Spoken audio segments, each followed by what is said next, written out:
جی میں ہوں ندیم صدیقی میٹرو 7 پاکستان کے ساتھ موجود ہوں میں جوناگڑھ ہاؤس میں، اور جوناگڑھ ہاؤس میں یوم سقوط جوناگڑھ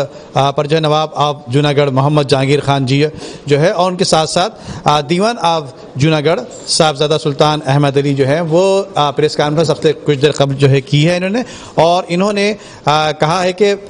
جوناگڑھ کے نقشے پر جو ہے کو پاکستان کے نقشے میں شامل کرنے پر ریاست پاکستان کے ہم شکر گزار ہیں، اور ان کا کہنا یہ بھی ہے کہ جوناگڑھ کل بھی پاکستان کا حصہ تھا اور آج بھی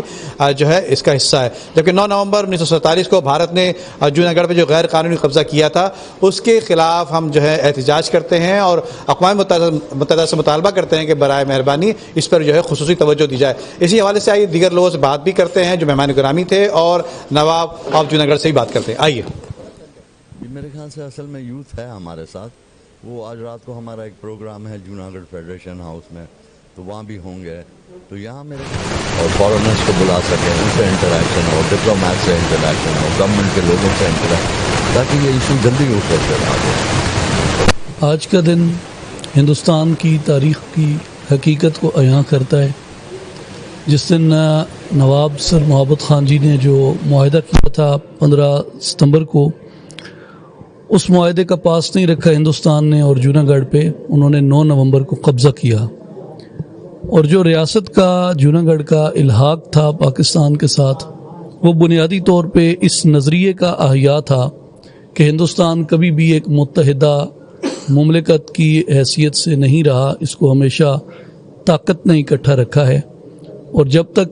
مغل کی طاقت تھی تو ہندوستان متحد تھا، انگریز کی طاقت تھی تو ہندوستان متحد تھا۔ یہ بنیادی طور پہ اس نظریے کا جو قائد اعظم محمد علی جناح کا نظریہ تھا اور جو آل انڈیا مسلم لیگ کا نظریہ تھا، اس کی صداقت کا دن ہے کہ ہندوستان کے پاس کوئی قانونی راستہ نہیں تھا، اس نے غصب کے راستے سے ایک ریاست اور ایک ٹیریٹری کے اوپر قبضہ کیا ہے۔ جی یوتھ ہمارے ساتھ ہے بالکل، اور ہم لوگ کوشش یہی کرتے ہیں کہ یوتھ کے اندر زیادہ سے زیادہ اویئرنیس پھیلائیں جوناگڑھ کے حوالے سے، اور انشاءاللہ ہم لوگ آخری دم تک اور مرتے دم تک جوناگڑھ کے کاز کے لیے اپنی کاوشیں اور اپنی محنت جاری رکھیں گے۔ دیکھیے پہلی بات یہ کہ اویئرنیس میڈیا کا جتنا بڑا رول ہے، اور اس طرح سے ہم نے بہت کوشش کی ہے، لیکن آج کی کوشش بھی اس کا ایک حصہ ہے، لیکن یہ بہت دیر میں ہوتی رہی ہے۔ انشاءاللہ تعالی ہم بہت کوشش میں ہیں کہ اس کو بہت زیادہ بہتر، اور حکومت کا تعاون اگر ہمارے ساتھ ہوگا تو ہم اس کو بہت بہتر طریقے سے، کشمیر سے بھی بہتر طریقے سے اس کو ہم آگے لے جائیں گے۔ نواب صاحب نے کراچی کے اندر یہ مہم شروع کی ہے، انشاءاللہ العزیز جو ہے وہ بین الاقوامی طور کے اوپر بھی ہم اس کو اجاگر کریں گے۔ اسلام آباد کے اندر نواب صاحب کو مشورہ دیں گے کہ ایک بین الاقوامی انٹلیکچوئل کانفرنس منعقد کریں، جس میں دنیا بھر کے حقوق انسانی علمبردار لوگوں کو مدعو کیا جائے، تاکہ وہ مطلب کہ اس جوناگڑھ کے مسئلے کو اجاگر کریں اور اقوام متحدہ کے پلیٹ فارم سے اس کو آگے سے آگے لے جانے کی کوشش کریں گے انشاءاللہ۔ پاکستان میں جو جوناگڑھی رہتے ہیں نا، جب تک وہ مضبوط نہیں ہوں گے، مربوط نہیں ہوں گے، اویئرنیس اپنی اولاد میں پیدا نہیں کریں گے، پہلے اپنے اسکولوں میں، کالجز میں اس کو اویئرنیس پیدا نہیں کریں گے، حکومت پاکستان کو جوناگڑھ کے معاملے میں کوئی چھوٹا سا